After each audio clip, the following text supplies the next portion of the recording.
So I'll be presenting the general profile of the registered agriculturist, and let us go back again to the major challenges of Filipino agriculturists, and let's look at the provisions of the law if we have addressed those major challenges of Filipino agriculturists. And we will also present the relevant sections of the IRR applicable per sector in terms of the regulation of the agriculture profession, the concerns of the local government units, national government agencies, the private sector, and the academe. And then after that, we will have a short, a one-slide presentation on the future policy initiatives to address the challenges of Filipino agriculturists. So yung mga challenges natin, some of those challenges have been addressed by RA 12215, but there are still more that could be addressed by formulating relevant policies. So for the general profile of registered agriculturists, para po sa ating mga conference participants na first time mag-attend, so currently we have 47,335 registered agriculturists, and we have new passers of ALED last 2024, 3,628. So hopefully next year, mag-a-add up po ulit yan. Hopefully by next year, 50,000 plus na po ang registered agriculturists. For the age of registered agriculturists, if our farmers are aging, our registered agriculturists are getting younger. So more than 16,000 of registered agriculturists belong to the age bracket of 20 to 30 years old. So sino po sa mga registered agriculturists ngayon ang nasa age bracket na 20 to 30? Pakitaas po ang kamay. Ay, ang dami! Ang dami ng 20 to 30 years old. O yung mga nasa, ano po yung mga young ones, yung ONCE, tingin ko nagtaas din ng kamay. Young ones, ONCE, hindi po ONES. Okay po. So, this is followed by 31 to 40. And then meron tayong 61 to 70 years old. And pag titingnan din natin in terms of gender distribution, mas maraming kababaihan ang registered agriculturists. So where are we? Palagi akala nila ang mga agriculturists ay nasa farms. Lagi po natin itong pinipresent to know or to map out our registered agriculturists. Where are they? So we can be found working in the private sector as agribusiness managers, supervisors, entrepreneurs, in the banks.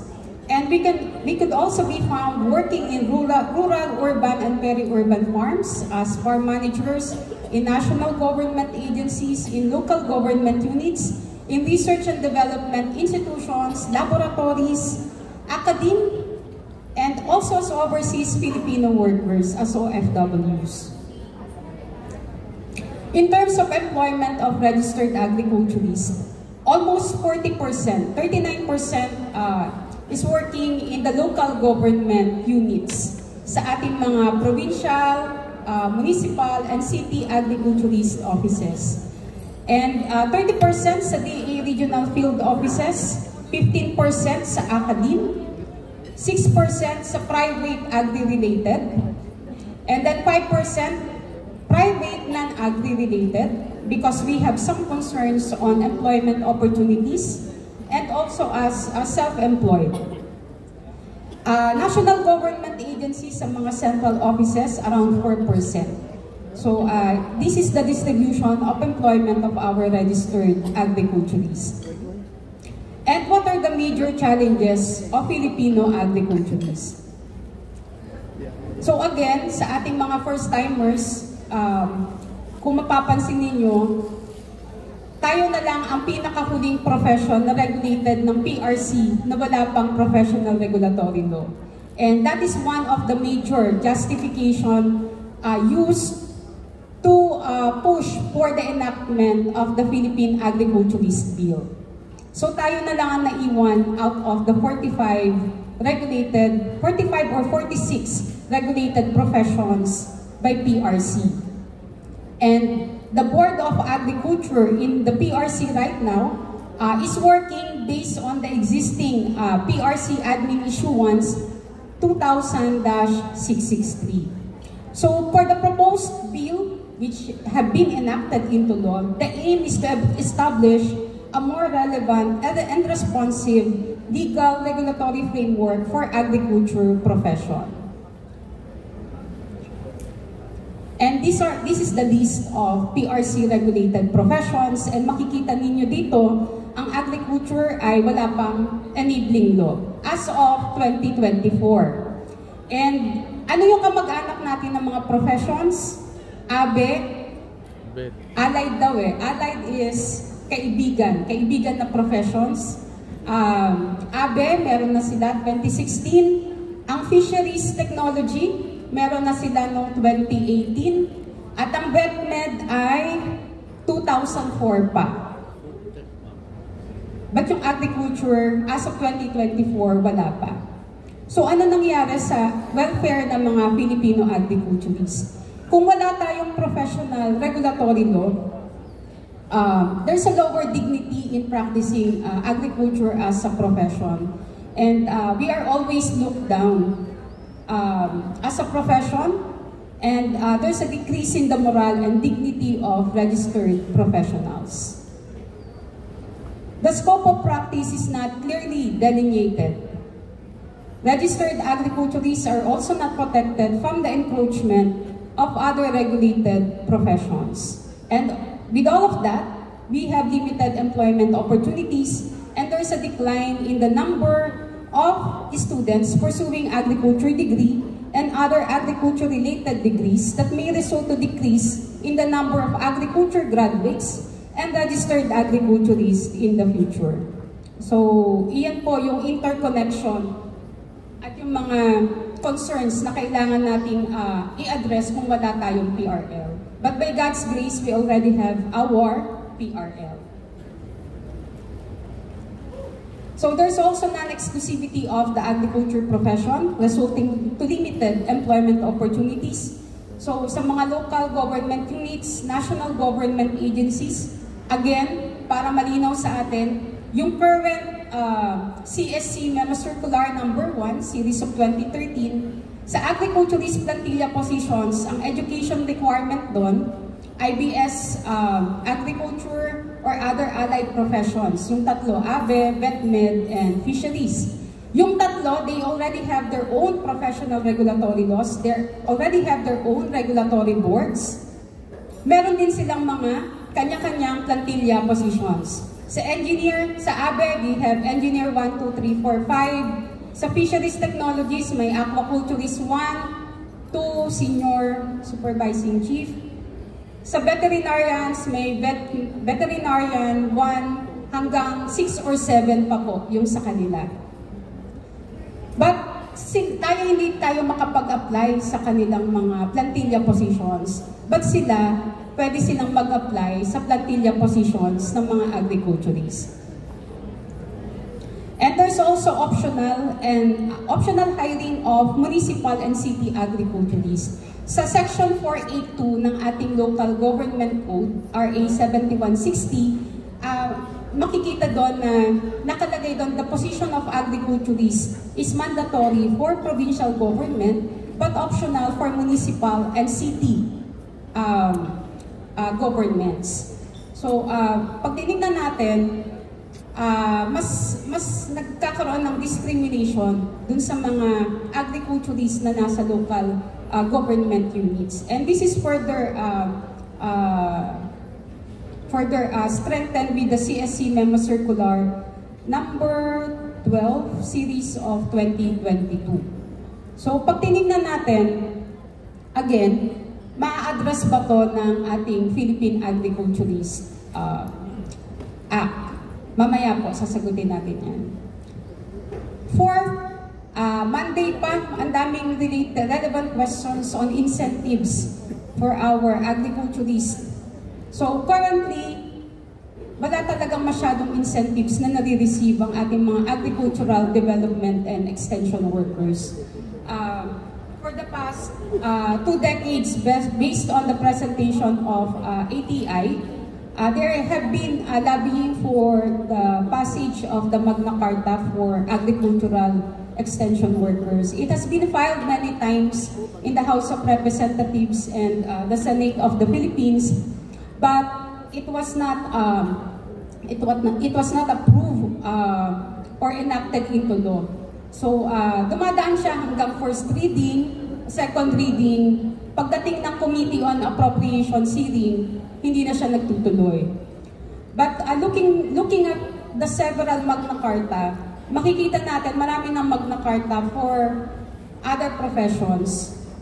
Of course, merong MC for women, meron ng for Filipino seafarers, Magna Carta for scientists, engineers, researchers, and other S&T personnel in the government.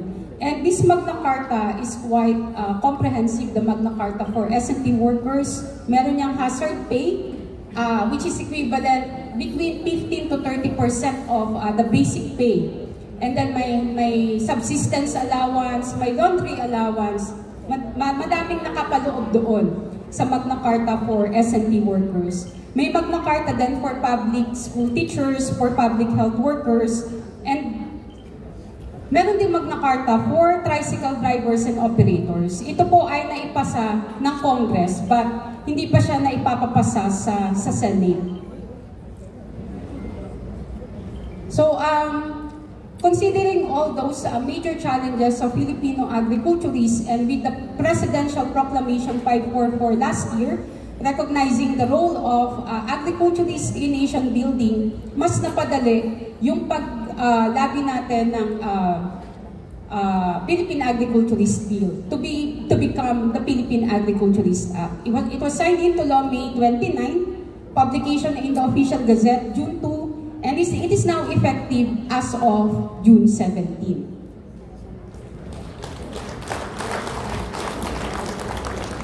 So, ilan yung challenges na na-mention natin kanina? 4, di po ba? So, pag tinignan natin, out of the 4 major challenges, parang 2.5 doon ay nasagot na. Yung first challenge, yung wala pa tayong PRL for the profession. Second, yung non-exclusivity of the agriculture profession. Yung third ay yung optional hiring ng municipal and city agriculturists. Kaya 2.5 yun kasi we still have to clarify to PRC or to the DA if it will supersede, kasi may repealing clause ang PA Act, if it will supersede yung section 382 ng RA 7160. So, but for the last part on the incentives, yun po ay hindi pa na-address ng Philippine Agriculturist Act, except for the salary for minimum base pay entry-level positions. So for the implementing rules and regulations, the board shall issue and promulgate the IRR within 120 days. So ibig sabihin na naging effective ang law last June 17. So the last day, kung pagbabasihan natin ng Section 42, will be on October 17 for the approval of the IRR. It will also be published in the Official Gazette. For the draft relevant sections, again, it will take us around 2 to 3 hours to discuss the IRR by section, katulad nung ginawa namin sa Mindanao-wide public consultation meeting. But for the purpose of presenting relevant provisions, we will just be focusing on certain provisions that are applicable to each sector. So the draft IRR, so again, we will emphasize that it is still a work in progress. It is a working document, so pwede pa po siyang ma-revise. That's why we are having this consultation meeting for us to be able to get your comments and suggestions on the draft IRR.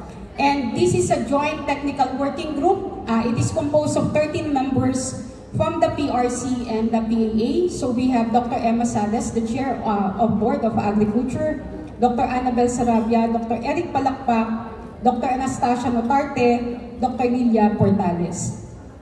On the part of PAA, Dr. Roberto Ranyola, our Chair, yours truly, our President, Dr. Fernando Sanchez Jr., Mr. Ramon Oliveros, Mr. Art Barria, Dr. Rosalina Lapitan, and Dr. Virginia Cardenas. So this is the outline of the draft IRR. So we have for the Rule 1, the title, the Declaration of Policy, the objectives, and the definition of terms. For the definition of terms, we are still adding more definitions. Sa mga consultation meetings po namin, may mga nagka-craft pa po ng mga terminologies na kailangang i-define. Professional Regulatory Board for Rule 2, for Rule 3, Licensure Exam and Registration, for Rule 4, kung saan napakaraming concerns na kailangan nating address, the practice of agriculture profession, and the Rule 5 is the penal and final provisions. For the Professional Regulations Commission or Professional Regulatory Board of Agriculture or the regulation of the agriculture profession. So again, yung isa sa mga concerns na nare-raise is the scope of examination.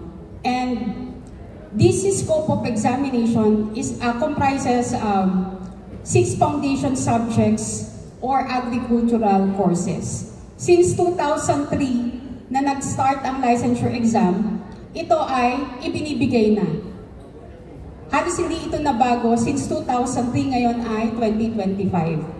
So, crop science, kasama dyan ang agronomy and horticulture, animal science, soil science, crop protection, entomology, weed science and plant pathology, agricultural economics, agribusiness and agri-entrepreneurship, and agricultural extension and communication.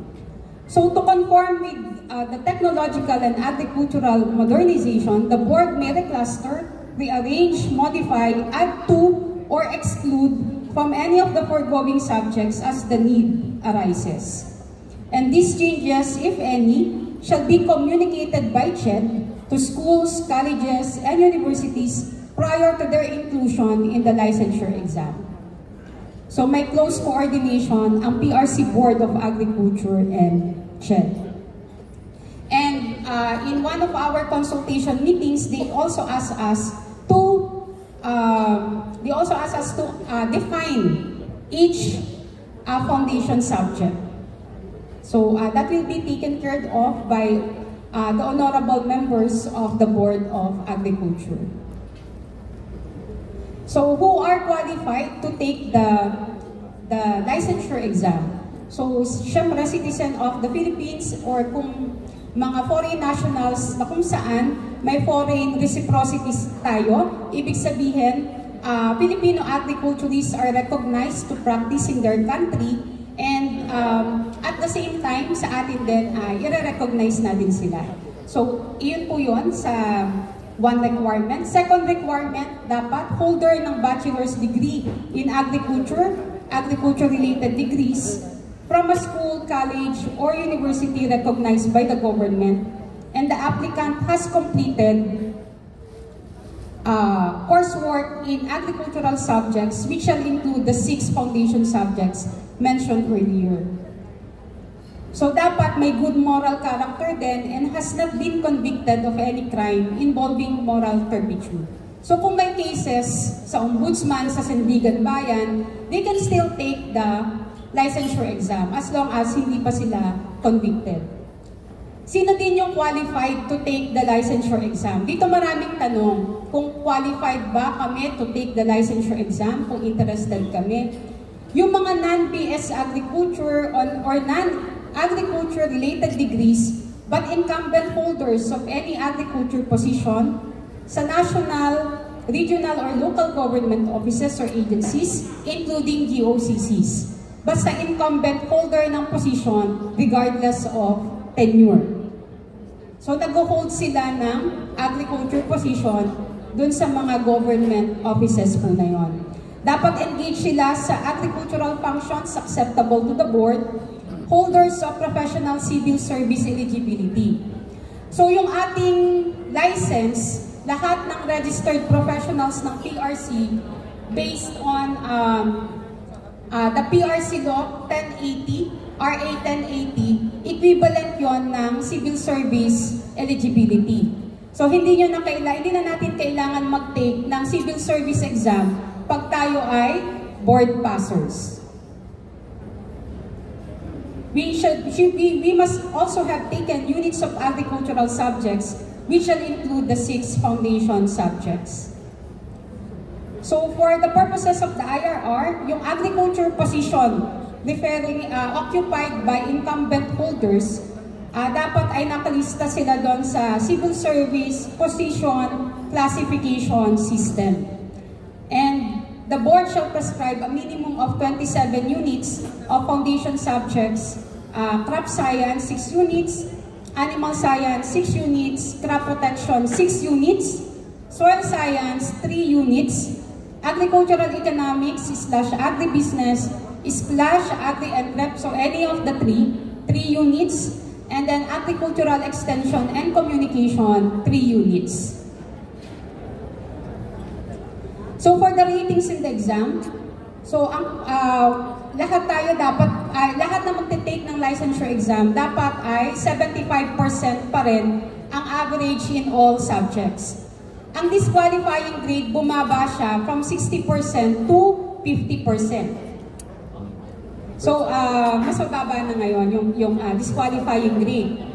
So ang tanong dito, pwede ba akong magbagsak ng 3 subjects?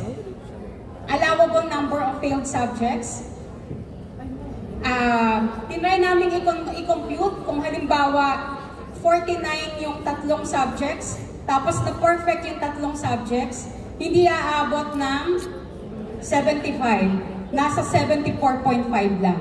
So pag tinignan ninyo yun, ang allowable number of failed subjects ay 2, 1 or 2. So what if naibagsak ng 3 beses ang agriculturist licensure exam?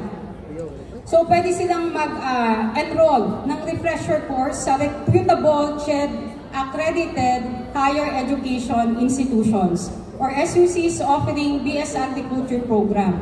So hindi po pwede sa mga review centers with a prescribed number of units of foundation subjects. So ang ita-take during the refresher course ay yung 27 units ng foundation subjects. Okay. And then kung may nakuha na lower than 50, immediately, halimbawa bumagsak na yung 2025 na licensure exam sa animal science, ita-take niya yon by 2026. Hindi niya yun pwedeng i-take by 2027. Dapat immediately,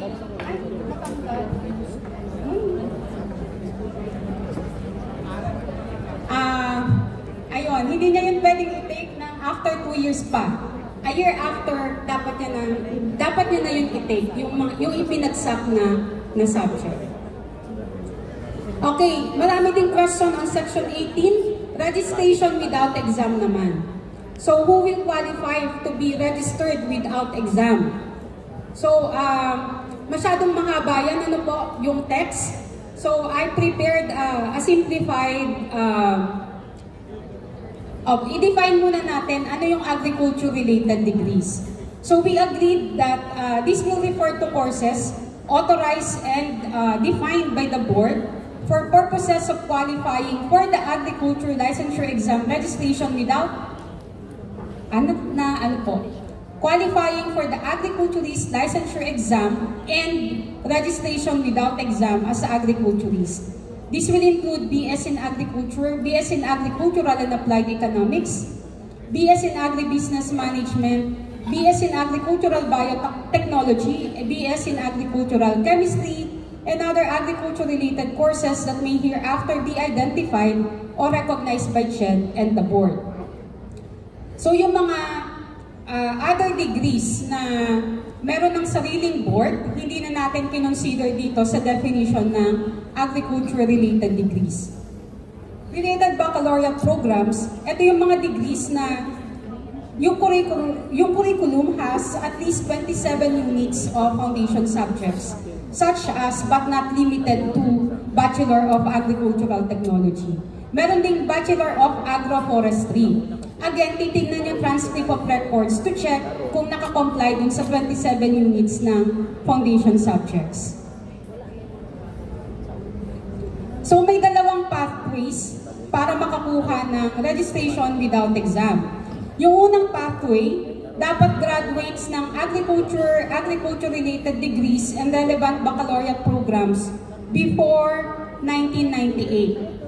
At nakapag-serve sa agriculture industry for at least 5 years before 2003. So dapat masatisfy yung dalawang requirement na yon.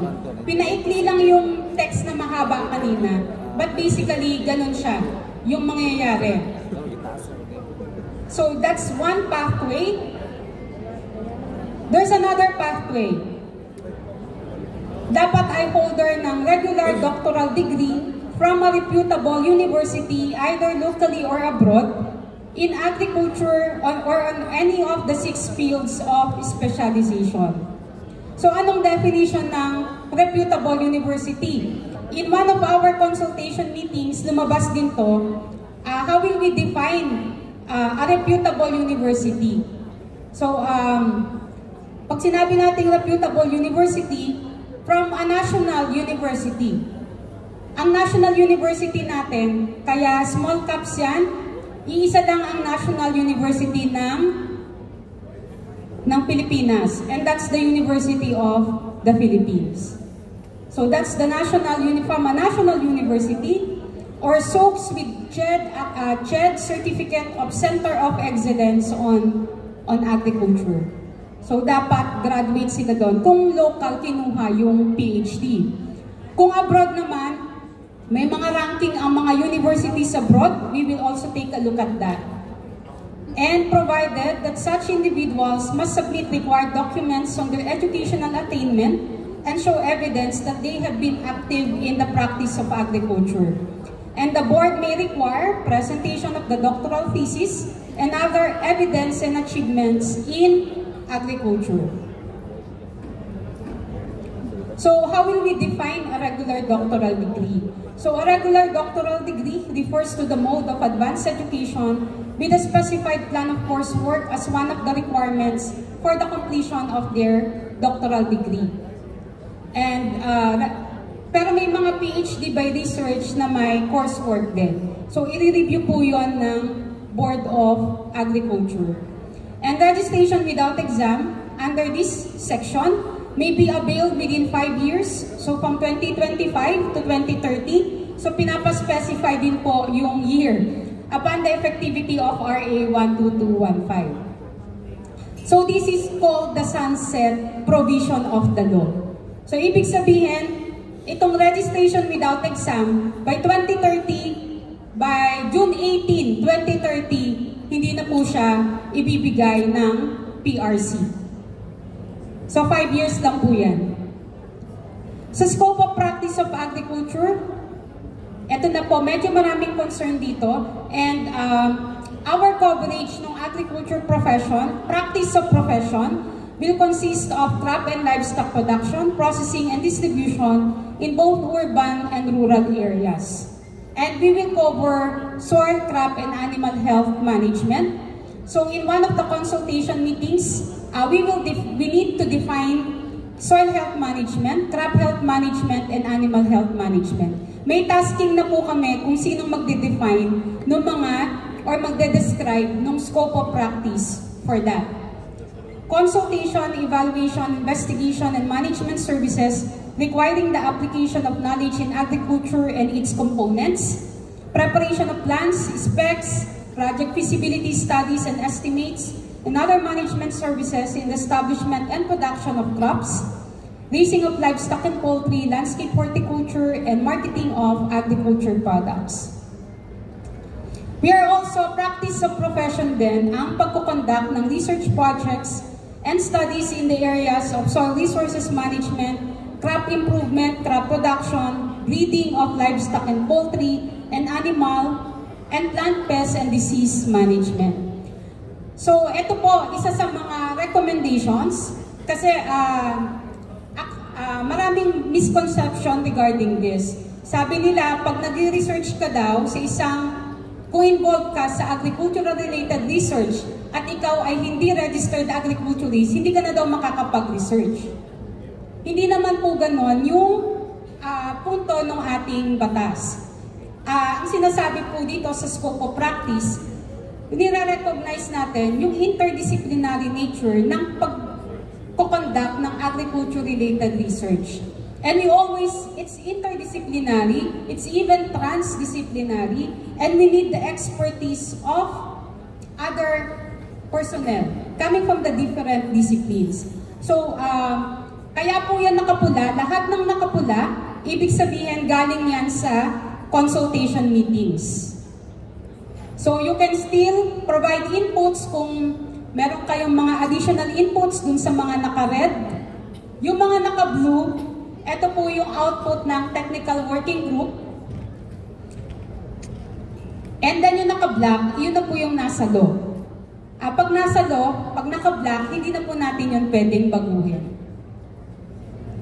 So nilagay natin, considering that agriculture-related research is interdisciplinary in nature, technical personnel and experts from other disciplines, such as but not limited to biology, chemistry, data science, molecular biology and biotechnology, environmental science, forestry, vet med, rural sociology, community development, and development communication can still perform research functions. Researchers, permanent, contract of service, or project-based staff in agricultural research centers or institutions who are not registered agriculturists will still be allowed to perform research functions as long as the research team leader is a registered agriculturist. And then this particular provision in blue, when the chemistry law was enacted in 2015, and yung IRR nila lumabas noong 2016 or 2017, maraming mga registered agriculturists ang hindi na makapag-analyze sa soils lab at feeds lab. So we prepared a particular provision on that. So provided that in the implementation of research projects and studies, registered agriculturists can conduct relevant laboratory testing or analysis of soils, crops, and inputs like feeds, fertilizers, and other soil amendments, and interpret test results. Wala tayong sinabi na magsasign sila ng test results. So magsasign tayo ng test results kung tayo ay soil science major or animal science major. Ang pagsacertify ng test results, pagsasign sa test results, will still be carried out by a registered chemist. We already have a meeting with the Board of Chemistry, Chair Dr. Resurrection, and nagkaroon na rin po kami ng agreement on this na maglalabas ng joint resolution ang PRC Board of Chemistry and the PRC Board of Agriculture. Again, another practice of profession is the conduct of training and extension work in agricultural crop production, poultry, and livestock raising. Okay po, so provided that training and extension shall also cover marketing and financing related to crops, landscape horticulture, poultry, and livestock production, provision of advisory services, and facilitating innovative processes in the whole agri-food system. Management and /or marketing services related to agriculture as a business or industry. So, i-cover din niya yung agricultural cooperative management. Teaching agriculture subjects in schools, colleges, and universities established or recognized by the government. So, yung teaching is a practice of profession. Pag tinignan natin yung PRC Modernization Act, nakalagay doon na lahat ng nagtuturo ng courses na part nung regulated profession, dapat registered professional ang magtuturo. So, kaya pag tinignan ninyo lahat ng professional regulatory laws, iisa yung provision doon na lahat ng courses na nila, ng particular profession na yon, na covered ng kanilang scope of exam, should be taught by a registered agriculturist, registered professional. So hindi po bago yung ating provision na yung mga ating faculty members na nagtuturo ng agricultural courses ay dapat registered agriculturist. Pag tinignan ninyo lahat ng 45 PRLs, nandun halos lahat yun. Employment in the private and government sectors where such employment requires the knowledge and expertise of a registered agriculturist. So finally, by God's grace, pwede na tayong magdikit sa ating pangalan ng RAGR. Wala pong that, so diretso lang siya, RAGR. Okay po. Paano nyo i-shorten yan? Okay po. So may mga prohibition din against the unauthorized practice of agriculture profession. Hindi ko na i-discuss dito, but ang ating professional ID card, yung ating PIC, dapat ay regular na nire-renew yun. Kasi with the PRL right now, meron na tayong sariling PRL, i-require na tayo na ang lisensya natin ay nire-renew natin every 3 years. Kasi magpa-practice na tayo nagpa-practice na naman tayo ng profession, but it only further strengthen the practice of agriculture profession. So kasi pwedeng ma-revoke yung ating PIC kung may mga cases, may mga violations sa Code of Ethics.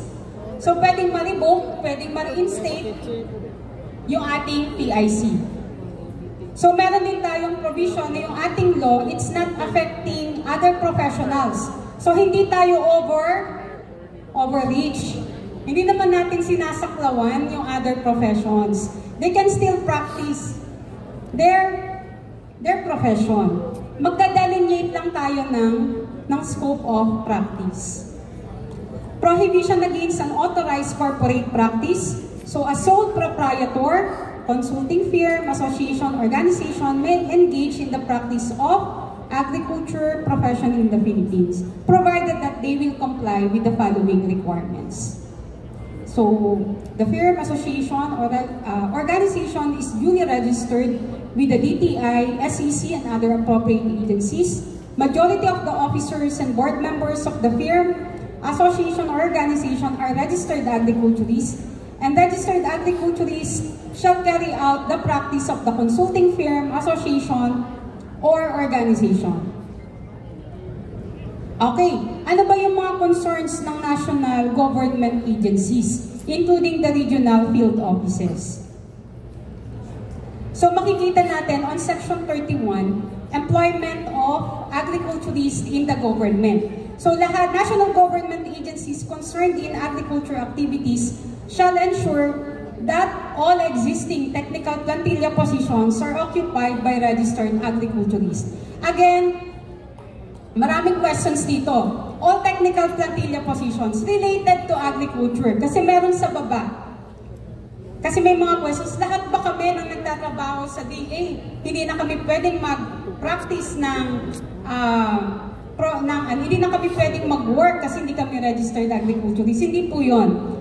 May definition doon, a position is deemed to be technical when the same primarily requires the professional knowledge and skills of a registered agriculturist based on the scope of practice. Yung kaninang nabanggit natin. And ito po yung mga i-require na naka-blue siya. Ito po ay proposal ng TWG. Kasi ang registered agriculturist ay hindi lamang sa DA nagtatrabaho. Di ba, nung araw, ang DA ay Department of Agriculture and Natural Resources, DANR. So, maraming mga functions na nasa scope of function ng isang agriculturist. Yung plantilla positions na nasa other departments. So, ang cover nito ay DA, based to sa IOS ng 2022, DA, DAR, DNR, DOST, DepDep, dating NEDA. Nakapula yung DOH, meron din nag-suggest na kasama din daw ang DOH, Research Institute of Tropical Medicine, other departments that shall be established under the national government right-sizing program, at saka yung sa barn. Ang barn po kasi may sarili silang ministries. May MAFAR, MENRE, at saka MOS. Yung MAFAR, actually mas comprehensive sa barn na pagsama-sama niya ang agriculture, fisheries, and agrarian reform. MAFAR. Ayun. Mas ano pa tayo dito sa other regions kasi may DNR, may DAR. Pero ang ultimately, sa restructuring daw, titignan yung functions ng mga departments na ito. So notwithstanding the above, registered agriculturists shall fill up other technical plantilla positions in NGAs such as but not limited to SRAs, SRS, DMOs, Community Development Officers, Economic Development Specialists, and other technical plantilla positions which requires the practice of any of the 6 fields of specialization in agriculture. So nakita po natin doon, ito bang plantilla position na to, ang pinapractice ba niya ay agricultural extension and communication? Nagre-require ba to ng knowledge and skills on ag-econ, on crop prop? So i-identify yon ng HR, very critical na malaman ng ating mga HR, itong law, HR, middle managers, and heads of agencies. Kasi ito yung hindi, ang pangalan niya, ang kanyang nomenclature ng plantilla position ay hindi agriculturist. Pero ang function niya ay under the agriculture profession. So moreover, again, naka-blue siya, proposal to ng TWG, contract of service, project-based staff that will be hired in the national government agency should be registered agriculturists. Ang proposed dito, sa mga cost and project-based staff, registered agriculturists or graduates of BS Agriculture or agriculture-related degrees. Yung i-hire po natin sa mga cost positions, sa mga project-based staff. So para po yan to encourage employment opportunities for our registered agriculturists. So kung dati-rati nag-hire ng iba't ibang professions, ngayon po kung ang scope of function ng isang course or project-based staff ay related to agri, dapat siya ay registered agriculturist or graduate. Or baka may naiisip pa kayo na other provisions, pwede nyo pong isuggest. Local government units, ano ba yung mga concern ng mga taga-local government units? Sa mga local government units, lahat ng existing technical plantilla positions ng provincial, city, and municipal agriculturist offices shall be occupied by registered agriculturists, including all agriculture technical plantilla positions therein. So, ibig sabihin, sa lahat ng sa provincial agriculturist positions and other positions under that, municipal agriculturist, city agriculturist, strictly dapat siya ay registered agriculturist. Hindi na po pwede yung ABEC, fisheries, and vetmen na ma-hire and ma-promote doon sa plantilla position na yun ng agriculturist. So what if naka-occupy na siya? Meron na siyang CSC attested appointment. Meron na siyang security of tenure. Hindi na po siya matatanggal doon sa position unless nag-retire, deceased, or for other reasons, nag-resign. Kasi may CSC attested appointment na po. Ibig sabihin, may security of tenure. But kung OIC sa posisyon, pwede po siyang maalis.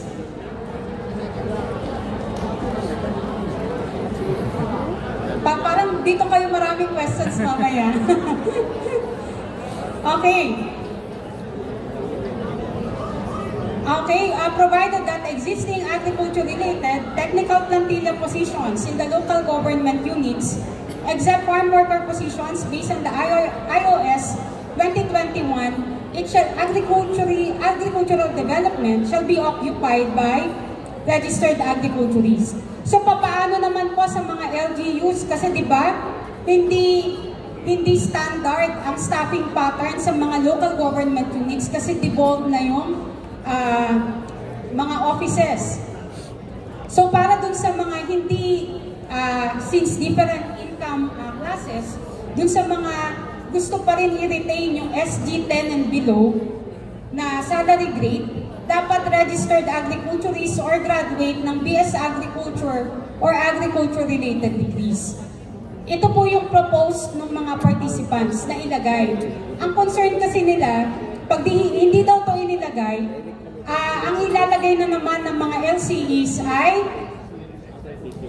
may BS Physical Therapy, may BS Commerce, maraming mga courses na naman ang ilalagay ng LCEs, yung malalapit sa kanila.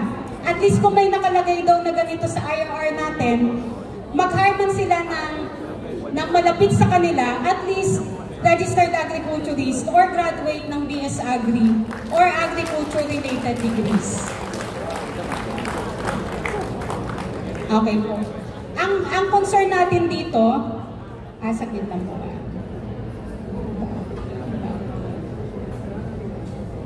Okay po. As mentioned kanina, ang isa sa mga question din namin ng technical working group, kung itong particular provision na to will supersede yung nasa section 382 na portion na sa local government units, yung position ng agriculturist.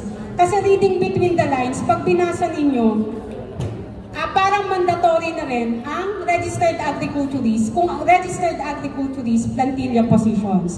But again, this is subject to the interpretation of a legal officer. So i-consult pa namin to. Kasi kung hindi, ipupush natin yung amendment for the local government code dun sa section 382. But maraming nagsasabi na it will supersede yung section 382 ng local government code na mandatory na yung agriculturist plantilla positions na existing. Sa academe naman po, all faculty members ng SUC's teaching agricultural courses dapat registered agriculturist. May memo na rin ang Commission on Higher Education on this, yung CMO number 23 series of 2021 na ang mga faculty members nila dapat ay holders ng valid professional license. Pati yung mga private HEIs, teaching agricultural courses, dapat registered agriculturist din. Magkakaroon kami ng consultation with PACU, yung Philippine Association of Colleges and Universities, as suggested by Dr. Divina Gracia din. Pinapacilitate ni Sir yung ating coordination with PACU para dun sa mga private HEIs kasi SUC ACAP pa lang ang nakoconsult natin and UPLB. So for faculty members teaching agricultural courses in SUCs and private HEIs, a transition period of 5 years shall be provided to facilitate their admission to the professional agriculturist licensure exam.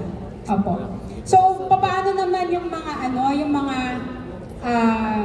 pwede pa bang magturo yung mga hindi registered agriculturist pero kailangan to teach that particular specialized course. Isa sa mga strategy will be the team teaching. Nakapula siya kasi sinuggest po siya during the consultation meeting. Okay po. The board shall also assist in the development of qualification standards. So meron tayong existing CSC memo, circular number 1 series of 2013, that will be revised.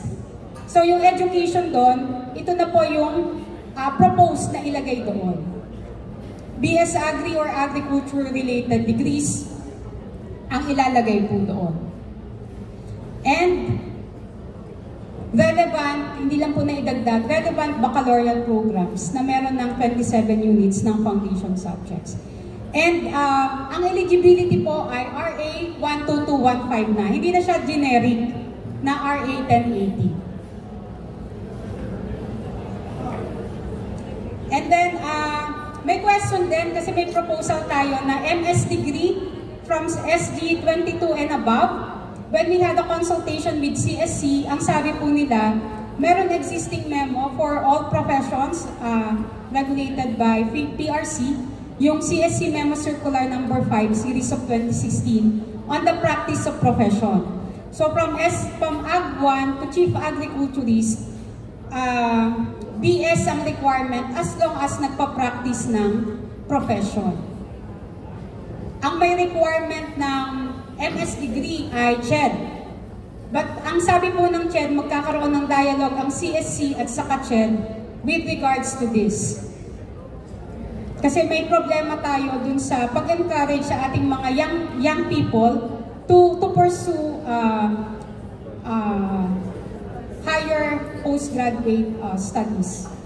So, kailangan din daw isama ang agricultural sector chiefs. Nag-okay na po dito ang CSC, ACC 1, 2, and 3, doon sa gagawin na revision ng QS. Okay po. Sa salaries naman po, by God's grace, lahat ng Ag 1 ay na salary grade 11 will now be elevated to salary grade 13. For those working in the national government and SUCs. Sa mga local government units po natin, tinry natin to na i-defend sa ating Congress at sa Senate. Pwede bang in all levels of government na lang yung minimum base pay, salary increase? Tinry po namin ito, but again, sabi ng Senate, merong RA 7160 and there are different income classes sa mga LGUs. So ang ipinalagay po dito sa law, local government units are encouraged to increase the salary grade of their personnel consistent with the governing principles, guidelines, and provisions of RA 7160 or the Local Government Code of 1991, subject to their financial capability. So, again, tinry po natin ito. But kailangan talagang i-consider yung RA 7160. So, para naman sa mga LGUs na may financial capability, they shall fully implement the provision of Section 32 of Rule 4.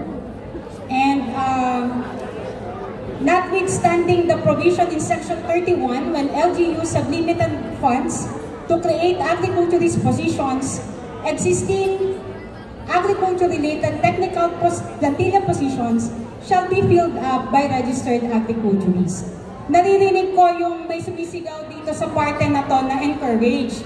Again, tinry po ng PAA at ng PRC na all levels of government yung increase for the minimum base pay.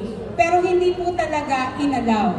Kasi different, may tatamaan po na RA 7160 at yung valid income classes sa mga local government units. We humbly request for your understanding about that particular provision sa ating mga kaibigan sa mga local government units. We tried, but it's not legally allowed. Opo. So yun po. Sinisenyasan ako. Private sector. Sa private sector, private agricultural corporations shall employ or engage the services of registered agriculturists. Lahat ng corporate farms, golf courses, agritourism, agri-related corporations, businesses, and similar institutions. Okay, dito marami ding questions. If Dr. Ramirez will allow, nasa private sector po, i-expound lang po ng konti. 5 minutes daw po. Okay, nakalagay dito, employ or engage. Magkaiba yung employment sa engagement. Yung employment, mag-hire ng full-time staff. Yung engagement, pwedeng through consultancies po yun, through consultations, yung engagement. Sa mga private entities po na ito, they will employ or engage the services of at least one or required number of registered agriculturists sa mga corporate farms, provided that all technical and management personnel at the superintendent and supervisories shall be all registered agriculturists.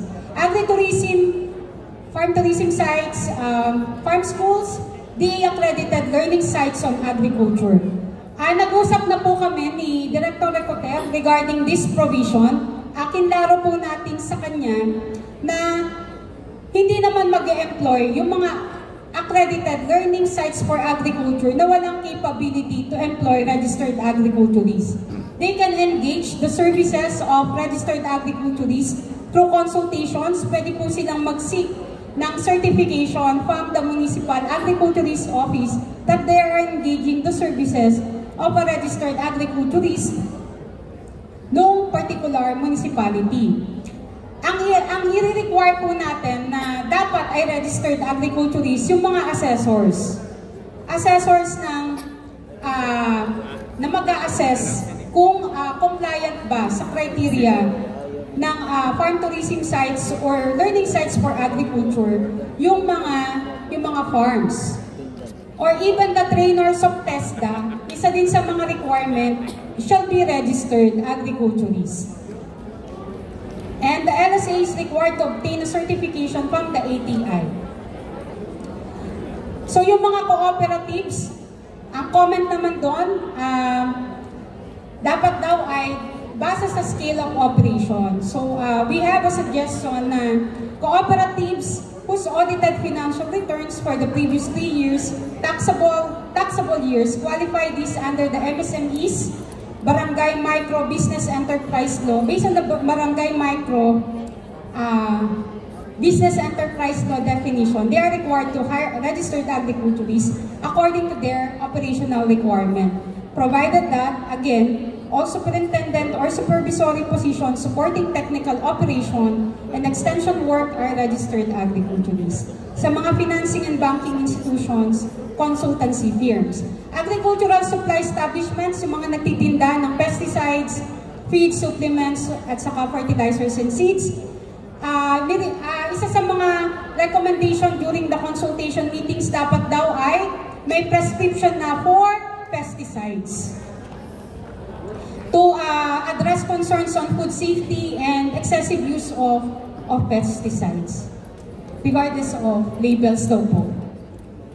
Ang nakalagay po natin dito na recommendation, agricultural supply stores and businesses dispensing and selling agricultural pesticides shall employ at least one registered agriculturist, provided that this farm input shall be sold or dispensed only upon presentation of a valid prescription issued by a registered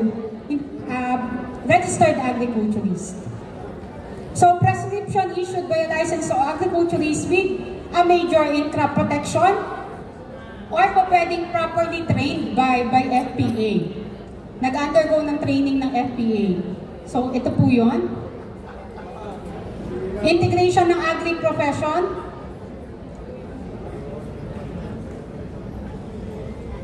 Okay po. So, there will be one national organization recognized by the board and the PRC as the only AIPO for registered agriculturists. So sa use of seal, bibilisan ko na lang po, Ma'am Heights. Ano ba yung meron tayong seal as a professional, finally. So this was designed by Dr. Dindo Sanchez Jr. Our seal, nakalagay dyan ang license number, your first name, middle name, and family name. Along with the use of the seal, meron na din tayong mas mataas na accountability. Kasi tayo ay magtatatak sa mga proposed documents na to. Kung may maiisip pa kayo ng mga documents na tatatakan, ano yung mga pwedeng tatakan ng seal ng registered agriculturist? Agriculture relay. Ito, I'm very thankful kay Mr. Kevin Cuevas. So, one of our coordinators saw this post na may mga suggestion siya kung ano yung mga lalagyan ng seal, mga documents na lalagyan ng seal, and we only expound yung mga documents, listahan ng documents na yon. So, ito po yung mga documents na pwedeng lagyan ng seal ng agriculturist, at kung may naiisip pa po kayo na dapat lagyan, please raise po mamaya during the Q&A.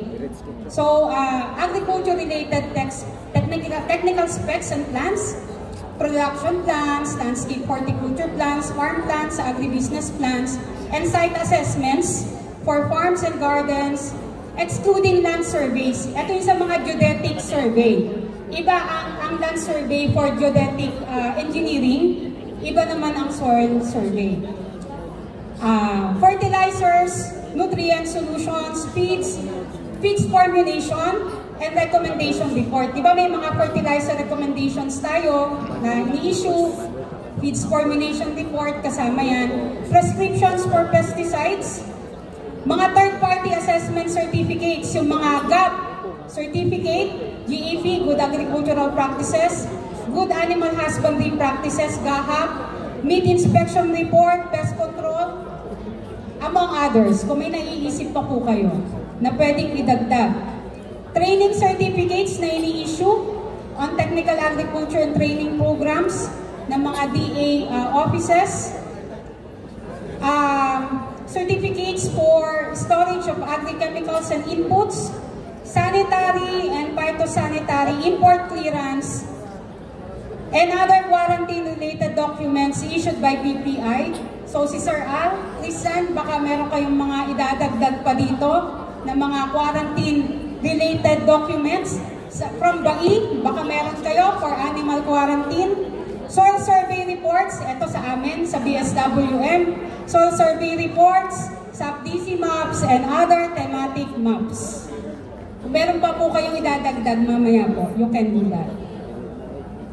So may penal provision for those who will violate, kung may heads of agencies, local chief executives, mga private business owners, lahat ng kinover na magbabiolate ng ating provisions ng act na ito, meron po tayong penal provision. May severability clause, kung may magko-question na unconstitutional yung isang provision, tuloy pa rin yung implementation ng law. Kasi may severability clause. Ang hindi lang matutuloy na i-implement ay yung mga madi-declare na unconstitutional. But considering that this particular PRL has been signed by PBBM, and in-emphasize natin na signed kasi hindi siya nag-lapse into law. Kasi pwedeng pag nag-lapse into law, 30 days pagpasok ng bill sa Malacanang, pag hindi siya na-signan in 30 days, automatic magla-lapse into law siya. But pansinin ninyo yung ating RA 12215, it was signed by the President. So, ibig sabihin, meron siyang legal officers led by the Executive Secretary Lucas Bersamin, who is a former Chief Justice who reviewed the Philippine Agriculturist Act. Meron din tayong repealing clause. Ito yung sinasabi natin, kung mare-repeal ba niya yung section 382 ng Local Government Code para mandatory na po yung ating agriculturist plantilla position sa municipal and city government offices. Nakalagay dito, all laws, decrees, EOs, memo orders, and other admin issuances or parts thereof that are inconsistent with the provisions of RA 12215 are hereby modified, superseded, or repealed accordingly. And the effectivity is 15 days nung IRR natin after the publication. We still have to consult with DILG, with other national government offices, and with CAPS next week. So ano yung mga future policy initiatives pa na kailangan natin to address the challenges of Filipino agriculturists? Yung first 3 squares dyan, actually first 4. After the approval of the IRR, i-issue po, magka-craft and i-issue ang mga joint resolution po na ito.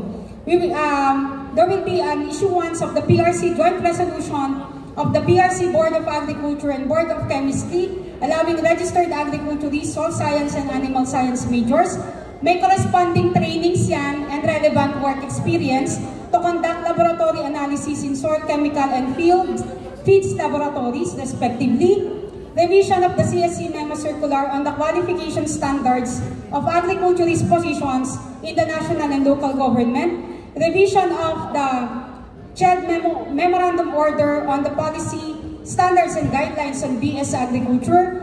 There will also be a joint memo circular with CSC and DILG on the employment of agriculturists in local government units, and support to ATI and LEMCAP for the review of the proposed Magna Carta for agricultural development workers for the incentives na nararapat para sa ating mga agricultural development workers. Maraming salamat po and God bless us.